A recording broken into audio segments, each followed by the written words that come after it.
Hello. Thank you so much to the Odessa Museum of Modern Art for hosting me tonight, and also to CEC Arts Link and Art Prospect for creating this occasion for this conversation and for the larger Art Prospect Intensive happening here. So I just wanted to give thanks to everyone involved in organizing this and for all of you for coming. Добрый день. В первую очередь я бы хотела поблагодарить Музей современного искусства города Одесса, а также программа Art-Link и Art Prospect за ту возможность, которая у нас есть сегодня с вами встретиться, и за более широкую программу, в которую входит наша встреча, за всю программу Art Prospect Intensive. Поэтому хочется мне начать именно с благодарности организаторам и тем, кто пришел. So today I'm just going to focus mostly on a series of projects I worked on at the Guggenheim Museum, but a little bit about my other curatorial work. So I'm a curator, an arts manager, and an educator, and I'm based in New York City. Сегодня я расскажу в основном о тех проектах, которые мы делали совместно, когда я работала в музее Гuggenheima, но также расскажу еще о некоторых других своих работах, где я участвовала как куратор. Итак, немного о себе. Я куратор, я менеджер в искусстве, и я также еще и педагог. And I'm mostly interested in working on projects, art projects that take place outside of an art context or an exhibition context. So I'm very interested in the way art can become integrated into everyday life, and the way that art can facilitate expanding institutional frameworks. Большая часть тех работ, в которых я выступаю как куратор, они связаны с тем, каким образом искусство размещается за пределами традиционного контекста, который мы понимаем для искусства, за пределами выставок, скажем. И мне всегда очень интересно, как искусство интегрировано в нашу повседневную жизнь, и как оно может нам помочь решать некоторые проблемы. So I've organized projects in sort of empty sites like this former beauty salon in the Lower East Side. I also co-curated a series of events featuring games made by artists. Я организовывала проекты в каком-то открытом пространстве, в пустом месте, как, например, вот этот бывший салон красоты, это был предыдущий слайд, или же серию различных мероприятий, где везде были определенные элементы игры, как вот здесь представлено. I also have organized projects in public space. So in 2014, I co-curated a public art project that happened in 2 cities in Romania, which presented alternative ways to commemorate the revolution of 1989, which ended communism in the country. Также я провожу проекты в общественном пространстве, и вот здесь, в 2014 году, я была одним из кураторов в проекте паблик-арт в 2 городах Румынии, которые представили нам, художники нам представили свои идеи, каким образом альтернативно можно отметить 25-ю годовщину революции в Румынии 1989 года, которая положила конец коммунизму в стране. And most recently, I organized a project in the historic Essex-Sтріт market space, which is on the top left, which has since been relocated to across the street from its original location as part of a large-scale real estate development. Один из моих последних проектов в исторической улице, на рынке, на исторической улице Эссекс в Нью-Йорке. Вы видите его слева вверху было изображение. Там начинался этот проект, потом его перенесли через улицу напротив, и там он уже стал частью пространство, которое как раз было бы на путь дальнейшей разработку.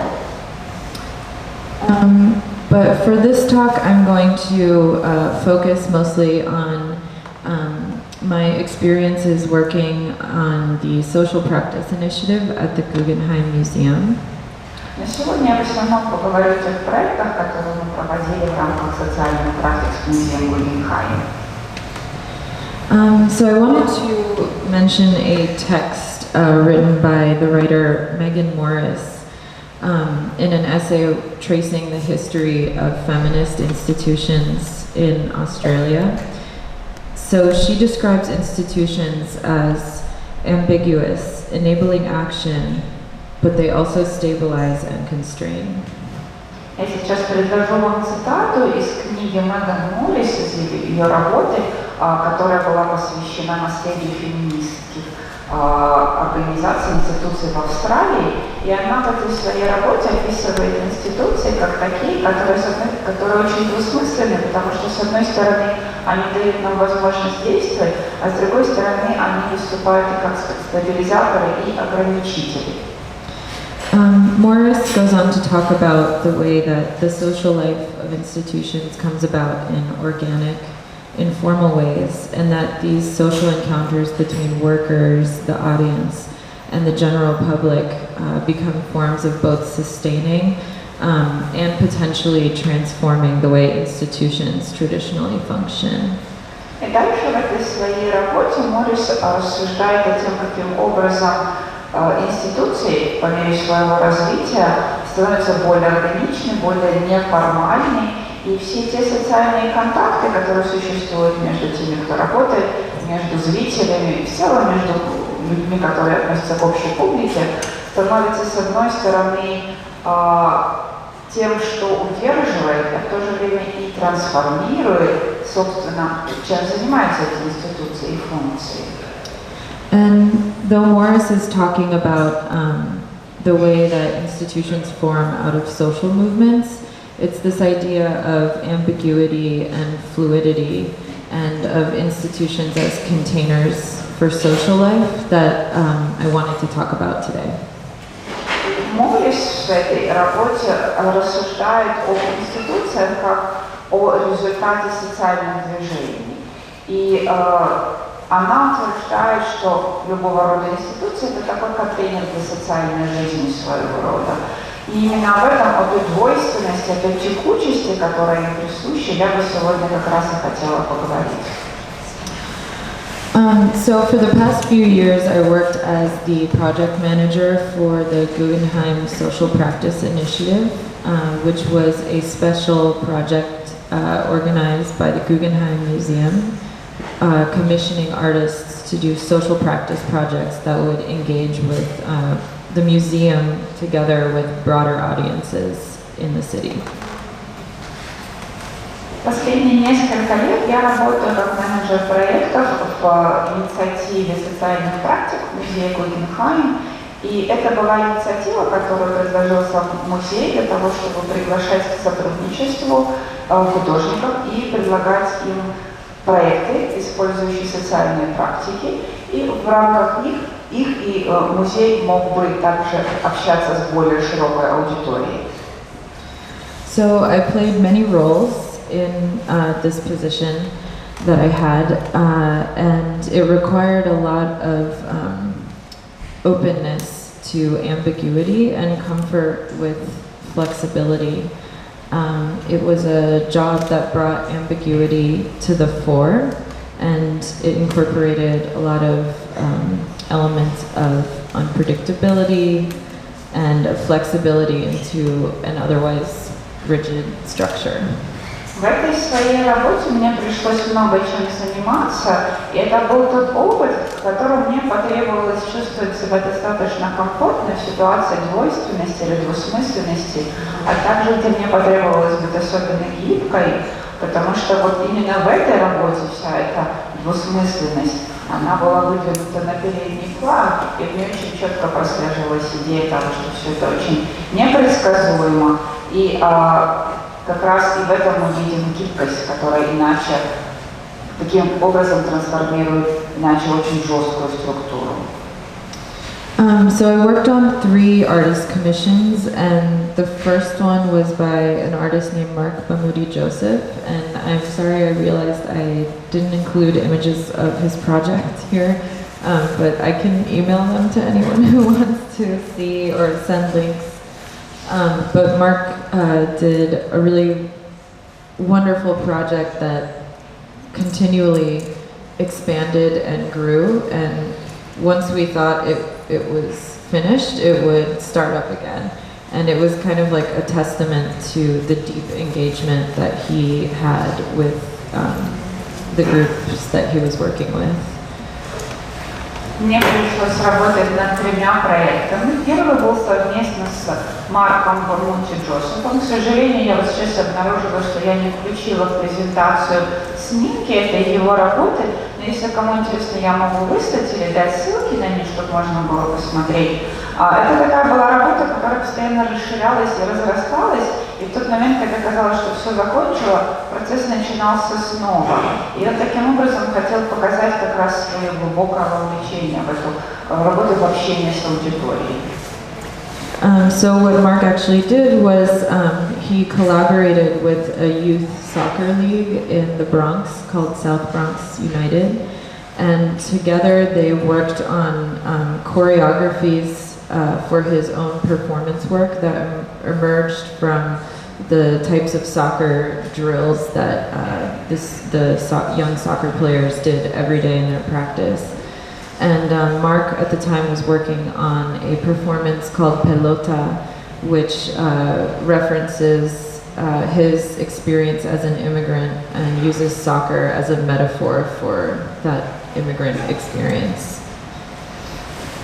Изначальная идея была как раз в том, чтобы организовать сотрудничество между этим художником и лигой, футбольной лигой, не американский футбол, а футбол, взять сотрудничество команду Южного Бронкса и на основании тех упражнений, тех тренировок, которые у них есть постоянно, каждый день создать определенную хореографию для его перформанса. Здесь он хотел отразить свой опыт на той работе, которую он назвал «Пилота», свой опыт иммиграции, как он себя чувствовал иммигрантом, и игру в футбол, и те движения, которые они там выполняют, он взял как метафору. And then the next project was this work by 2 artists who collaborated together. Their names are Lenka Clayton and John Rubin. And the title of their project is here. It's very long. The full title is A Talking Parrot, a High School Drama Class, a Punjabi TV Show, The Oldest Song in the World, a Museum Artwork, and a Congregation's Call to Action circled through New York. So that kind of gives a little bit of a story of what all went on in this project, but for short we call the project just Circle Through New York. Yeah. Следующий проект, в котором работали вместе 2 художника, Линка Клейтон и Джон Рубан.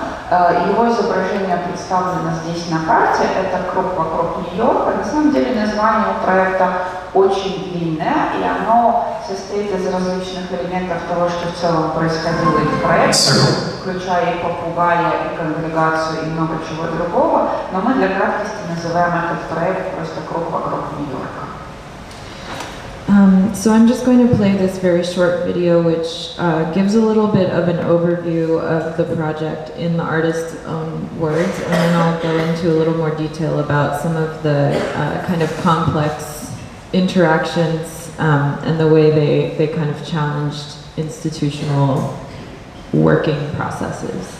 Я вам сначала запущу видео, где художник сам описывает свой проект, а потом мы немножко поговорим о тех сложных взаимодействиях, которые мы тут встретили, о том, каким образом, какие вызовы это бросала институция. Circle Through New York. It's a project that decontextualizes life into life. It's an imaginary circle that we drew through the Upper East Side, Harlem, the Bronx, and Queens. We selected 6 partners for the project. Each venue that we're working with is providing one essential aspect of their identity: a talking parrot, a high school drama class, a Punjabi TV show, the oldest song in the world, museum artwork, and a congregation's call to action. Each of the rotating elements will move one step each month and exist in each partner location. And so what happens when places that are kind of held apart because of socioeconomics or geography are placed together? What new dynamics occur? В видео авторы проекта описывали свою работу, они рассказали о тех 6 локациях, 6 местах, которые, как мне кажется, достаточно важную роль играют. Они как раз перечислены 6 образов, которые достаточно большую роль играют в представлении Нью-Йорка. Говорящий попугай, класс по театральному мастерству в старшей школе, ТВ-шоу, Punjabi ТВ-шоу, самая старая песня в мире, художественное произведение, музейное произведение и призыв к действию для конгрегации. Все это вокруг Нью-Йорка, и они говорят о том, что они хотят показать, как все вот эти вещи показывают те новые динамики, которые можно увидеть в городе. Okay, so the way the artists kind of conceived of this project, it was really about forming a structure of social and material exchange. So they started by drawing literally a circle through the map of New York, and the circle intersected with the point on the map where the Guggenheim Museum was located. And they spent several months walking along the entire diameter of this circle and speaking to every kind of public business, institution, anyone that they could talk to who were located in this circle. And the circle spanned multiple neighborhoods in New York, which often are not kind of connected in the everyday kind of systems of New York City. Идея, которая пришла в голову авторам этого проекта, заключалась в том, что сначала они хотели показать обмен, социальный обмен, материальный обмен, который происходит в городе между различными группами. Сначала они просто взяли карту Нью-Йорка и нарисовали на ней вот этот круг. В одной из точек он пересекся с музеем Ґуґенгайма. И они потом на протяжении нескольких месяцев прошли по всему этому диаметру внутри этого круга и разговаривали с различными людьми, с просто представителями общественности, с представителями бизнеса, представителями различных институций, которые были расположены внутри этого круга. И таким образом они как бы связали различные районы, различные какие-то части, которые в принципе в обычной жизни между собой, собственно, не пересекаются. So they selected 5 partners for a total of 6. The Guggenheim Museum was one of the 6 community partners who took part in this project. And so they were a pet store in the South Bronx, an arts high school in Astoria, Queens, a Punjabi TV station in Astoria, Queens, the Institute for the Study of the Ancient World in the Upper East Side, the Guggenheim in the Upper East Side, and then St. Philip's Church in Harlem. So these were sites that were literally circling around each other, but never have met before. В результате они отобрали 5 партнеров, всего было их 6, но 6-м партнером выступал музей Ґуґенгайма, одним из партнеров был магазин домашних животных в Южном Бронксе, потом школа, в которой как раз и был класс театрального мастерства в районе, называемом Астория Квинс, потом телевизионная станция Punjabi тоже в этом же районе, еще институция, которая занималась изучением древнего мира в Upper-East-Side в этом районе и церковь. В общем-то, все из этих организаций, все эти партнеры, они как бы существовали в одном пространстве, в одном и том же, но никогда не пересекались между собой. So a large part of my job was kind of connecting the social aspect of this social practice project. So there were 6 very different businesses, institutions who suddenly were tasked to collaborate and work together. So for 1 month at a time, each element that the partners selected from their site would live at a different place for 1 month. So for example, the talking parrot first lived at the high school and then it moved to the Punjabi TV station.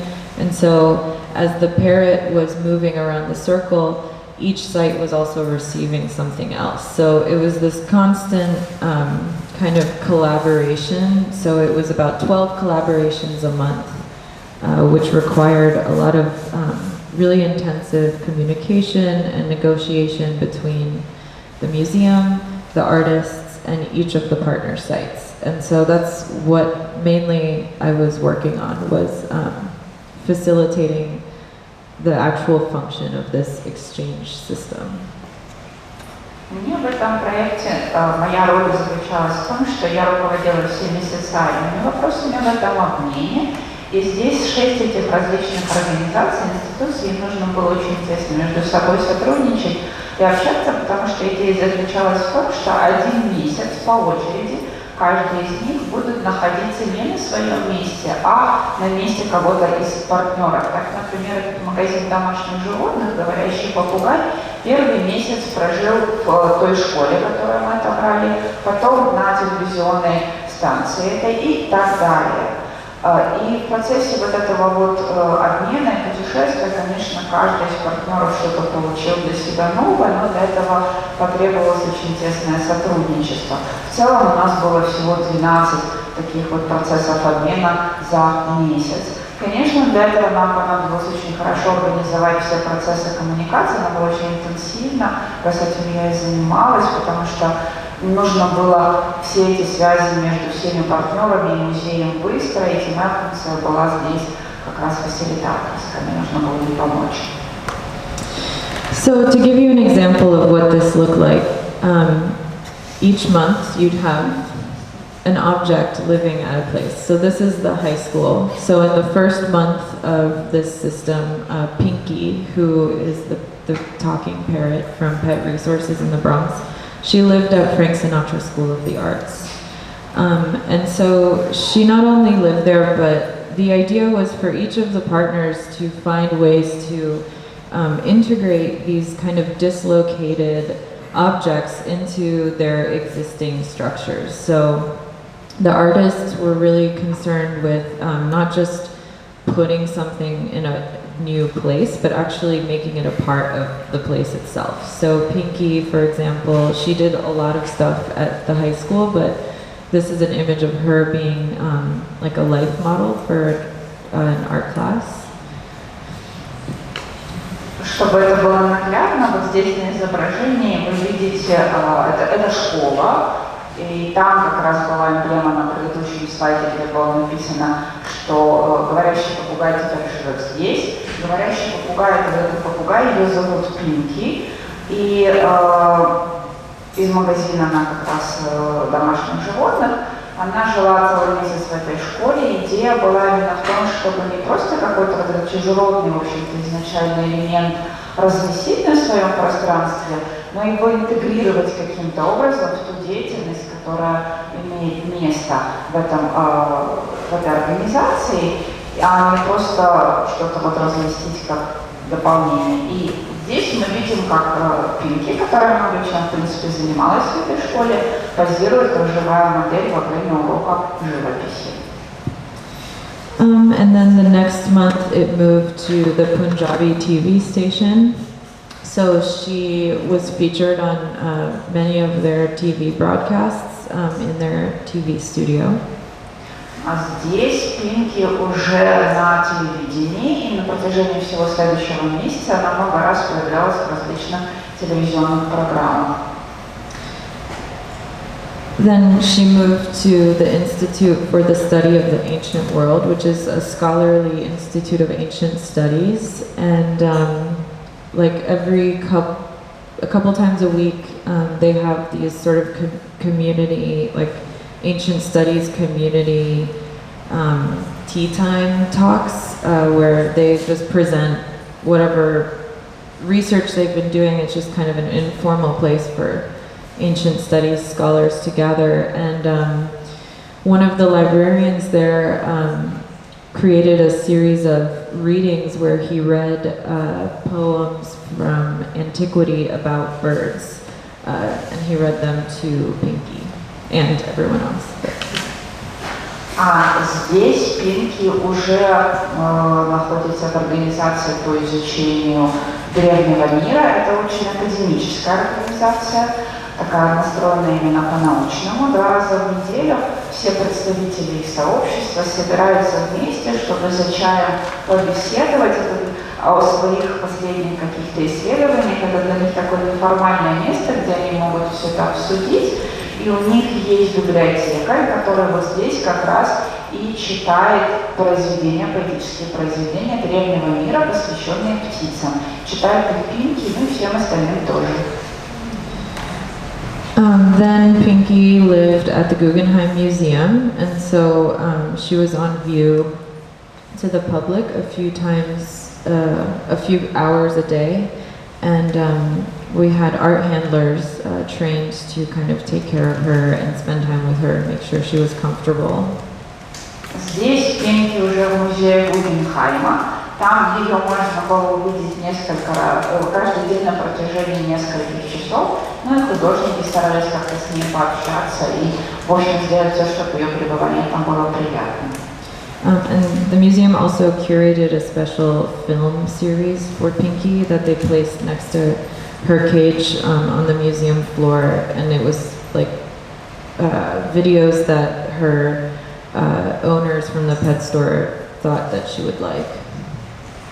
Также музей в рамках этой программы создал серию видеофильмов, которые показывали недалеко от клетки попугая, там внизу под ее клеткой.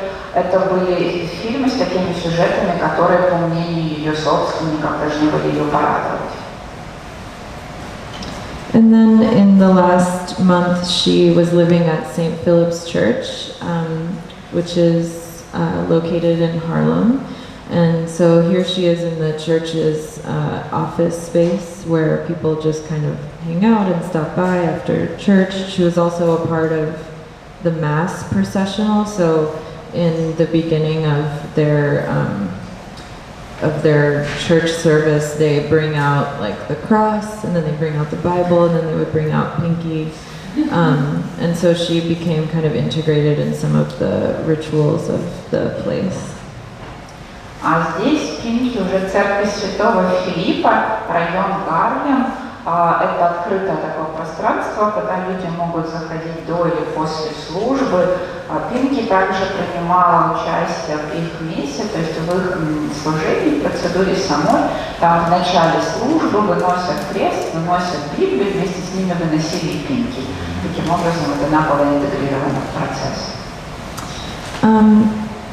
And then this is images of another example that I'll just talk through really quickly. There's like so many experiences that I would love to go on and on about them, but the Institute for the Study of the Ancient World contributed interpretation of the oldest known form of musical notation from ancient Syria. And so in the 50s, a scholar transcribed this tablet, this notation tablet, into Western musical notation, and this institute commissioned someone to interpret singing it. So this song is what traveled around the circle. Дальше я вам покажу еще несколько изображений из этого проекта, но уже довольно коротко. Конечно, с этим так много связано, что я могу говорить об этом очень долго. Но это Институт изучения древнего мира, и они расшифровали запись самой древней музыки. То есть где-то из Сирии, где-то в 50-х годах нашли эту табличку раскопков и смогли разобрать, что там написано, и перевести это в нашу нотную запись, свойственную нам, и потом смогли даже ее исполнить. So at the Guggenheim, staff from the Guggenheim sang the song every day on the floor of the museum, twice a day and unannounced. So we would kind of serenade the visitors. Здесь вы видите, как сотрудники музея Гuggenheim исполняют эту песню. Мы исполняли ее каждый день, 2 раза в день, без предупреждения. Такая себе серенада для всех посетителей. At St. Philip's Church, the choir sang it as part of Mass. Это хор церкви Святого Филиппа исполняет эту песню как часть их мессы. At the pet store, if you look at in the top right, there's a wooden box. So the artists worked with a sound artist to create a recording of the song at a pitch that only dogs can hear. And so that was placed, kind of projected down at the entrance of the store. So whenever anyone walked into the pet store with their dog, presumably only the dogs could hear the song. Это магазин домашних животных. Вы там справа видите изображение собаки. Мы посотрудничали с другими коллегами, которые занимаются звукозаписью, и они смогли переложить эту древнейшую в мире песню на такую частоту, на которой ее должны слышать собаки. Ее исполняли, вот там есть устройство, из которого ее было слышно над входом, и поэтому каждый раз, когда кто-то из посетителей заходил вместе с собакой, то вот собака должна была это слышать. The students at Frank Sinatra High School created their own kind of interpretations of the song using different contemporary musical styles. Здесь ученики этой школы Фрэнка Синатра исполняют эту песню в каких-то более современных интерпретациях. And the kind of resident comedian character at Just Broadcasting at the Punjabi TV station created a special episode of his TV show where he plays a corrupt Punjabi cop, and he kind of performed like a Bollywood version of the song on his show. Здесь это на телевидении. Один из их актеров, комиков, их резидент, он специально посвятил эпизод в своем ТВ-шоу, где он исполняет эту песню. Он играет там роль коррумпированного полицейского и исполняет ее в таком стиле Болливуда. So, as you can see, the kind of dislocation and the juxtaposition that happens in a project like this definitely brings out a kind of like a visual, amusing, really fun representation of these types of exchanges. However, there's a lot more behind that. So I think really the meaning behind this project is kind of buried in the details of what it took to actually make these things come to life. И вы видите, как с одной стороны попытки изъять что-то из своей среды, и с другой стороны противопоставить это чему-то другому, может привести к такому очень интересному опыту, и может быть, кроме того, еще очень весело, так как это все представлено. Но, как мне кажется, что суть этого проекта, она все-таки немножко глубже, она в деталях и как раз в том процессе, который понадобился для того, чтобы все это реализовать. So the community partners in this project were very much tasked with weaving themselves into each other's everyday lives, which from the perspective of businesses that are completely different from each other and involve so many different working styles and kind of cultural differences, doing something like that can be very difficult, especially when everyone's so busy and under-resourced. Здесь, в этом проекте, все партнеры, которые в нем участвовали, получили задания, в котором, по сути, нужно было вжиться в чужую жизнь и повседневную жизнь. И при условии того, что здесь такие разные стили и разные культуры, этот процесс, конечно, может быть очень сложным. And from the perspective of the Guggenheim, which is, a large institution that typically takes months or even years to plan site-specific projects, everything happened on a very rapid timeline. And oftentimes the planning process and the implementation took place in public view. А что касается музея Гуггенхайма, это крупная организация, у которой любой процесс планирования каких-то таких проектов для определенных мест занимает месяцы, а то и вовсе годы. Конечно, все происходило очень быстро, очень стремительно и очень часто прямо на глазах у зрителей. And so all of the partners, including the museum, really followed the kind of steady guidance of the artists who would kind of give feedback and advice on ways to continually experiment and not kind of fall back into the perhaps like simplest solution to working together. And so they were really there to continue this challenging system that they had set up. Поэтому все, кто работали, очень сильно опирались на ту схему, которая была предложена художниками, которые задумали этот проект, потому что они постоянно давали обратную связь, постоянно давали какие-то рекомендации, как лучше экспериментировать, а не пойти самым простым путем, чтобы все работали вместе и дальше и продолжили этот проект, который, в общем-то, довольно много вызовов представил. And so this still very loose and open system of exchange allowed for constant, subtle improvisation and sort of switches at all times. And so the project team, myself and the curators and the artists and the partners, we had to constantly be open to shifts and changes that were both conceptual but also logistical. And so that looks like sending a bunch of emails at all times of the day, texting, talking on the phone really quick to talk about minutia that actually had very large-scale aesthetic implications, like, did Pinky get enough water for the day? So that sounds like something that's really, simple in terms of, did you give the bird enough water? But it also meant that it was a network of new partners kind of checking in on each other and trying to work together to sustain this kind of strange collaboration.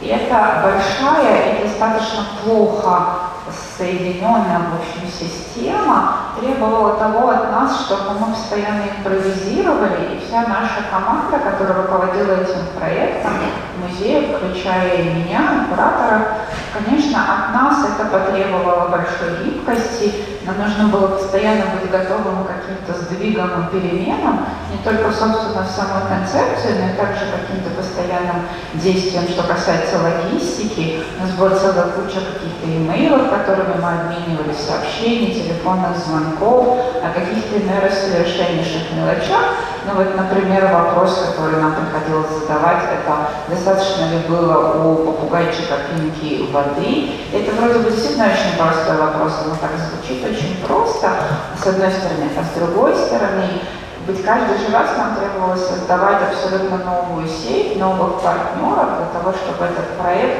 и дальше продолжал существовать, хотя вызовов и сложностей в нем было много. And so along the same lines, the kind of audience that grew for this project was not a typical museum audience that one would imagine. So it wasn't a typical kind of broad universal audience. The public for this project really became the community partners themselves. And so it was this project was very much kind of invisible or hard to grasp from kind of an outside perspective.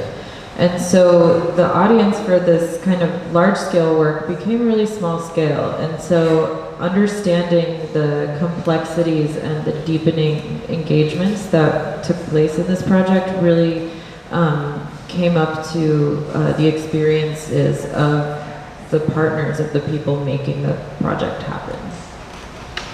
В то же самое время аудитория этого проекта, особенно если здесь вспомнить, что одним из партнеров проекта был музей Ґуґенгайма, это как раз не та широкая аудитория и, скажем так, общая аудитория, типичная для музея.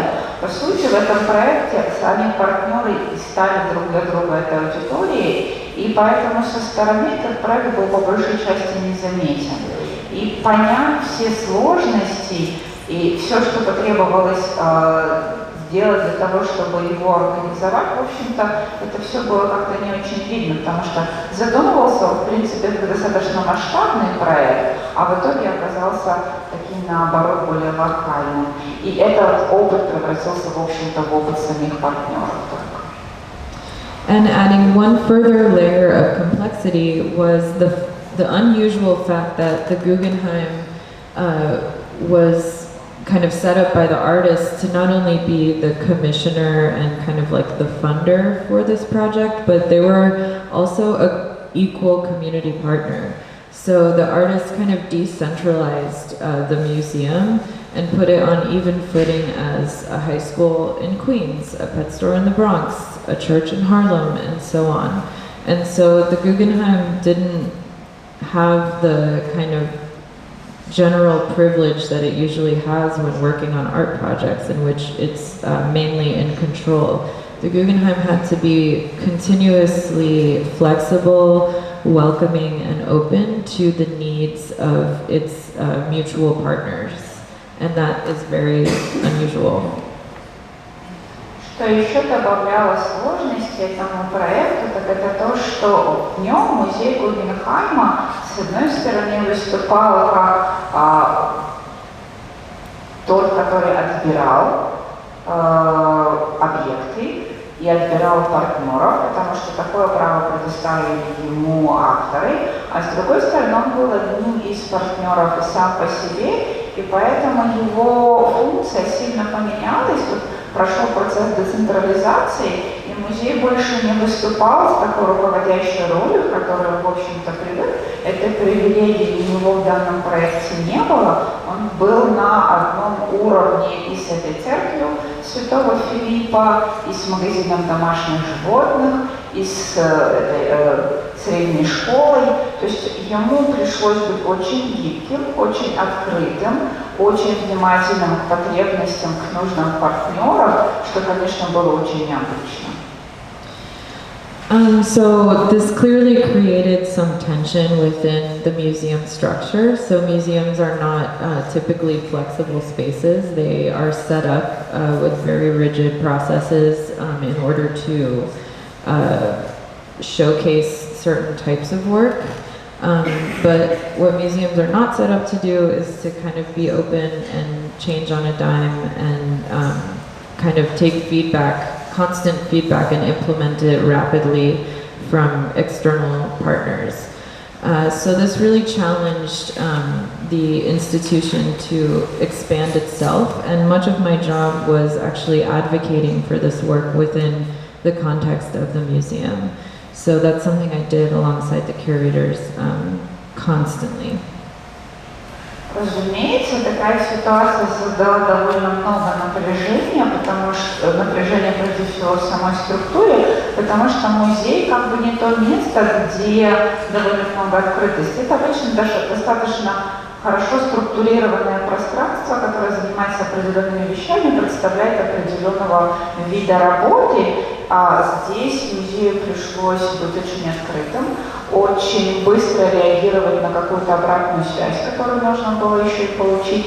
И, в принципе, это очень сильно расширило и опыт самого музея. И я в процессе этого всего проекта очень сильно поддерживала именно эту часть. Кроме того, что я занималась кураторской работой всегда, и вот на этом тоже уделяла внимание. So thanks to the kind of loose framework that was built into this project from the beginning by the artists, the museum became a site of experimentation, but also challenge and tension, which kind of led to questioning ways that the museum for itself kind of sets up its own processes for implementation and planning and working with social practice art. И поскольку у самого проекта изначально была такая очень жесткая, подвижная структура, подвижная рамка, как его видели авторы проекта, то и музею пришлось идти на эксперименты и, по сути, задавать или ставить под вопрос те традиционные способы функционирования, которые были всегда, совсем что касается планирования или проведения каких-либо рода проектов. And so the last project I wanted to talk about that was part of the social practice initiative happened last summer, so 2018. And it was a project titled Primitive Games by the artist Sean Leonardo. Последний проект, о котором я вам хочу рассказать, имел место в прошлом году, в 2018 году, летом. Назывался он «Примитивные игры». Сейчас вы увидите и его видео, и автор его Шон Леонардо. So this video that I'm going to play is another short introduction to the artist project, and he's kind of explaining the process of the work as a whole in his own words. Здесь опять-таки это короткое вступление, где художник сам представляет свой проект своими словами. What I think we are currently seeing in political debate is that people come to the table with their defensive positions already formulated. When you get rid of that opportunity to start with words, you force people to only read one another's body language. Towards the end, our poses were like this, like we were communicating. together. What we're going to try to do is extract gestures that are absolutely and only yours. When you've gone through some things, you learn how to move. There's just something that doesn't even need to be said. What might happen when 4 seemingly divided groups are invited to one event to debate one another without using words? Our bodies tell maybe a fuller story.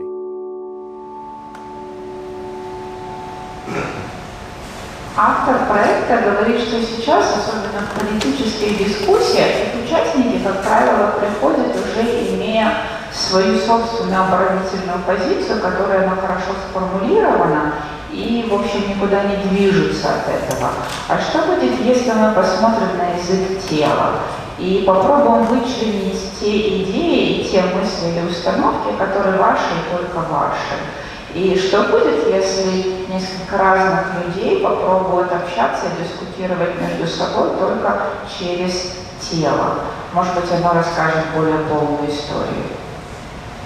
So Sean worked with 4 different community groups that he identified who were on different sides of the debate around gun violence in the United States. So through his experience working with these actual communities, he had really deep relationships with these groups. So he selected 4 groups and he created workshops with them separately. So the groups had never met before and they also didn't know who each other were. В процессе работы Шон отобрал представителей 4 групп, 4 различных сообществ, которых он определил как взаимно противоположных таких, у которых разные точки зрения относительно вопроса насилия, массового насилия с применением оружия, то, что бывает в США, где разрешено ношение оружия.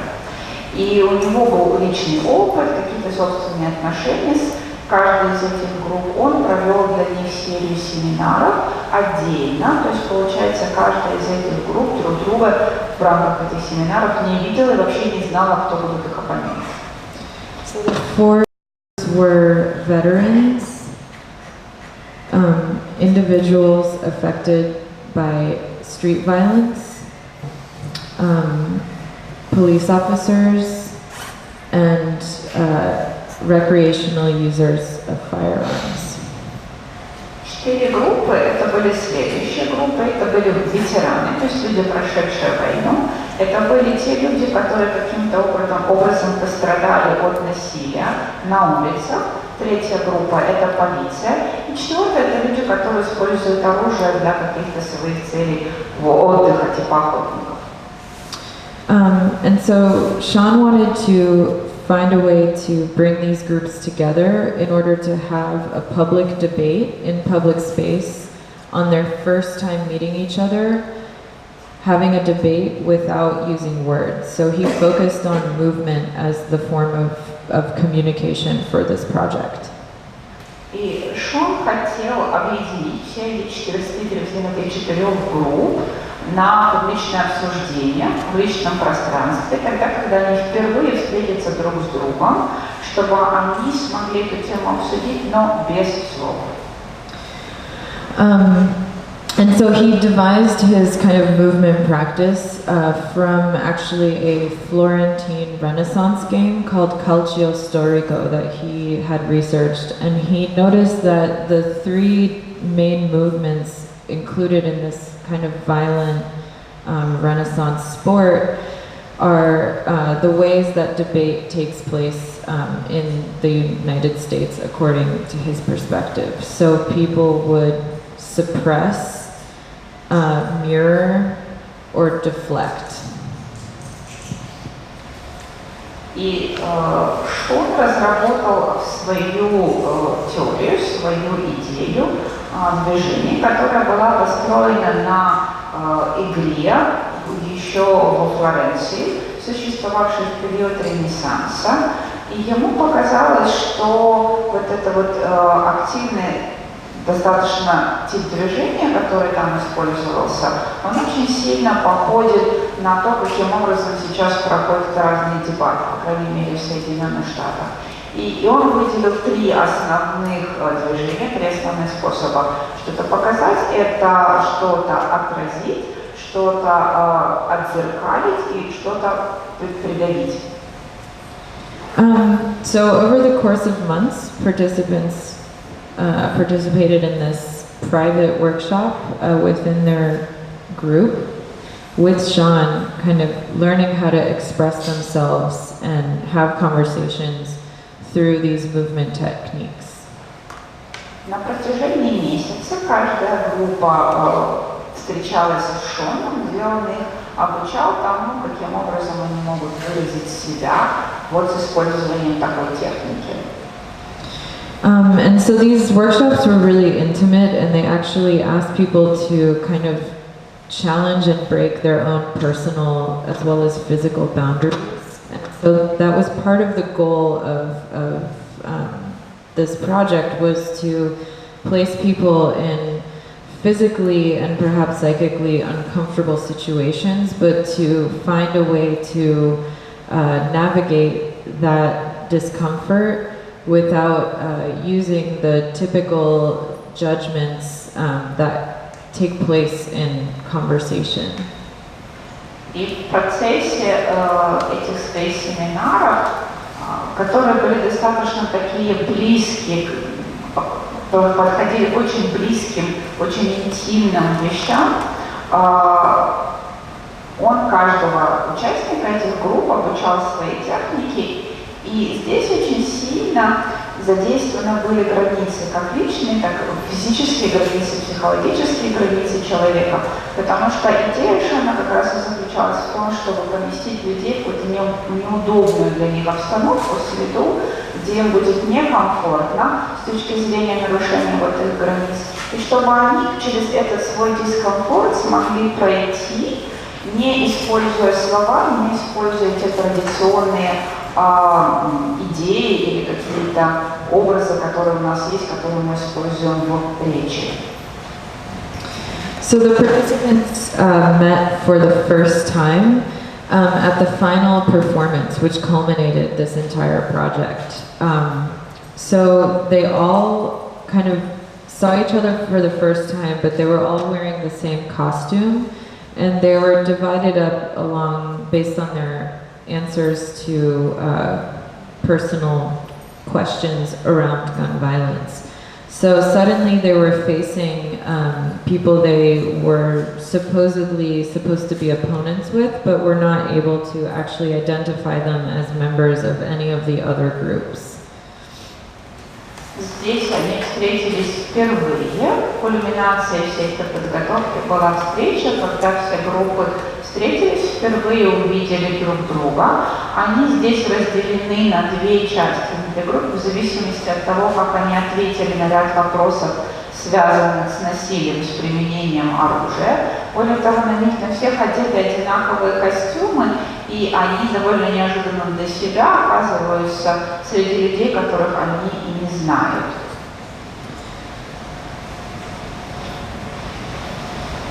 And so they were left to debate each other based only upon their physical interactions and no other context at all. And so the debates ended up becoming these large-scale movements, but also very intimate, interpersonal, kind of fluid confrontations. И участникам дали дальше возможность действовать, взаимодействовать между собой, не используя слов, а только движения.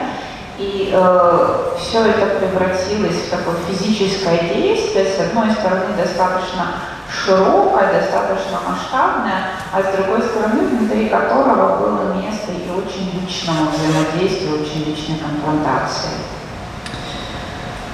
And so, as part of this project, the Guggenheim played kind of a role of the site for these workshops taking place, but then it took more of a traditional role in kind of presenting a grand public culmination of an artistic process.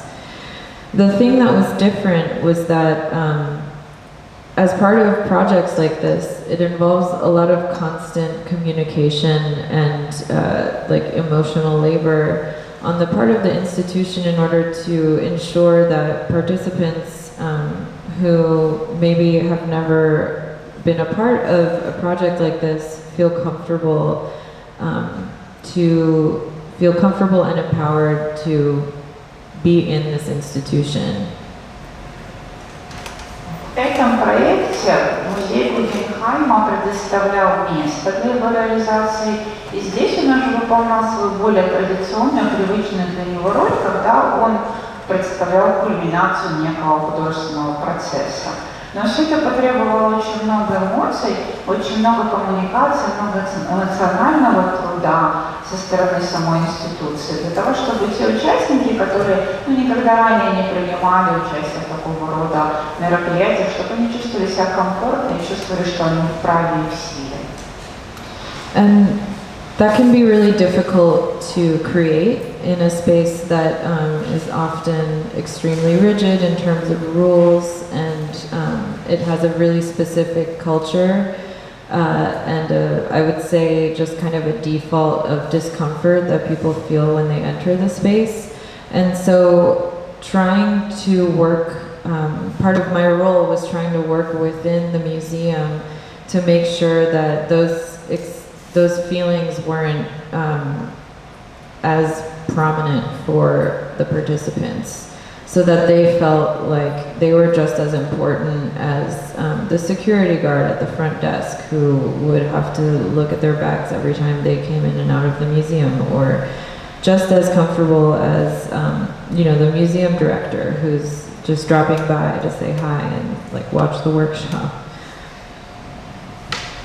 Это было достаточно трудно все равно, потому что музей – достаточно жесткая структура, у него определенный, потому что касается его определенной роли и какой-то определенной культуры, которая ему присуща. И вот этот дискомфорт, который посетители чувствуют буквально заходя в музей, попадая в такую среду, он все-таки всегда есть, и моя роль она заключалась в том, чтобы внутри самого музея сделать так, чтобы эти участники, по крайней мере, чтобы для них вот это чувство дискомфорта, оно не было таким сильным, чтобы они чувствовали себя там частью процесса и чувствовали, что они, в общем, важны, так же важны, как, скажем, охрана, которая проверяла их сумки каждый раз, когда нужно было заходить в музей. Или, скажем, директор музея, который заходил поздороваться во время семинара. So through this initiative, smaller scale experiences and open-ended processes became a really important conversation within the structure of the institution. And so the museum kind of ended up questioning its own process of how it administers, but how it privileges certain working processes over another. And so a lot of what Guggenheim Social Practice did was create conversations where the museum could interrogate its own working system and its own system of restraints or constraints that it imposes upon itself many times. Сам проект показал нам, каким образом какие-то более мелкие детали, более мелкие процессы могут быть важны, и как это все ведет нас к разговору, к дискуссии и к необходимости задаваться вопросом относительно наших собственных, имеется в виду музей, процессов, о нашем администрировании, о том, как мы отдаем предпочтение одним процессам и не отдаем предпочтение чему-то другому, и создает для нас возможность для обсуждения этого всего, для того, чтобы посмотреть, каким образом мы функционируем в рамках вот этих ограничений и сдерживающих каких-то систем, которые мы сами же на себя и накладываем. And so bringing up to the fore the intimate, interpersonal, very small-scale experience that social practice can engender is something that I really took away as someone who had the opportunity to work on these projects from multiple perspectives as an organizer, an implementer, a manager, a partner. And so being able to understand the different roles and the different textures that ambiguous work like social practice requires is something that I felt is really important to think about and to kind of continue insisting upon in general museum processes. И вот эти небольшие процессы, глубоко личные процессы внутри, проходящие внутри человека, все, что связано с такого рода социальными практиками, для меня это было очень ценно, я могла наблюдать это с различных перспектив, исходя из того, какую роль я выполняла в этом проекте, будучи и менеджером, и партнером, и куратором, и наблюдая все эти роли, наблюдая разные структуры, я понимаю, насколько это многогранная работа и такая не очень четко определенная работа, если мы имеем дело с социальными практиками. Но тем не менее, у меня это сформировало убеждение в том, что и дальше это нужно интегрировать в целом музейную практику обычно. And so to bring it back to the ideas that Megan Morris talked about, the writer I mentioned in the beginning, she writes that the institution is a site of possibility and it's a fundamentally social space. And so she says that we can change the ways in which institutions do their work of classifying and administering social realities. And so the social projects social practice projects that I mentioned here were really about engendering new social realities within the museum space. And I would say that though the artists and their projects mentioned here did the hard work of bringing about these challenges in the way the museum administers its own social realities, there are lingering questions and processes that continue to evolve within this field. Мы вернемся к той работе, из которой у нас были цитаты в самом начале, вспоминаем Меган Моррис и ее идею о том, что институции — это место возможностей, и в то же время это социальное место, и место, где вместо того, чтобы классифицировать или администрировать социальную реальность, мы можем поменять эти взгляды. И, в принципе, нужно сказать, что мы как раз увидели, как социальные практики, эти проекты, они инкорпорируют, они приносят новую реальность в пространство музея. Это, конечно, очень большая работа, которая была проделана всеми художниками, особенно в рамках таких жестких структур, четко выстроенной системы администрирования как музей. У нас остается еще вопросы есть над чем подумать, как и дальше проводить такого рода работу. And so working on this project has led me to continue asking two questions from my own work. So how can administrators, curators, and institutional leaders respond to ideas of ambiguity and allow for the existence of open social frameworks within the hierarchies of an institution? Для меня по результатам этой работы теперь есть два вопроса. Первый — это как администраторы, кураторы или лидеры внутри этих институций, организаций отвечают на вызов, который нам дает двойственность или какая-то неопределенность, и как существующее открытое пространство вписывается в иерархию самой институции. And what are the political implications of blurring these hierarchies, and are museums truly ready to commit to such a process of self-examination and self-transformation?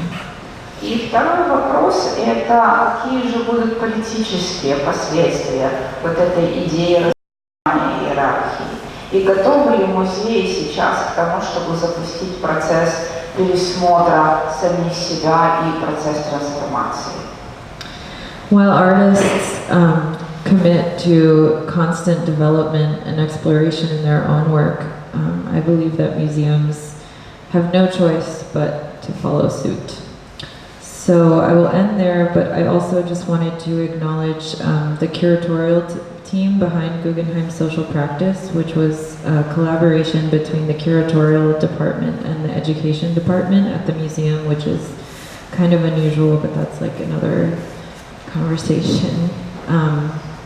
So those people are Kim Kanatani, Sharon Vatsky, Joan Young, Nat Trotman, and Christina Yang.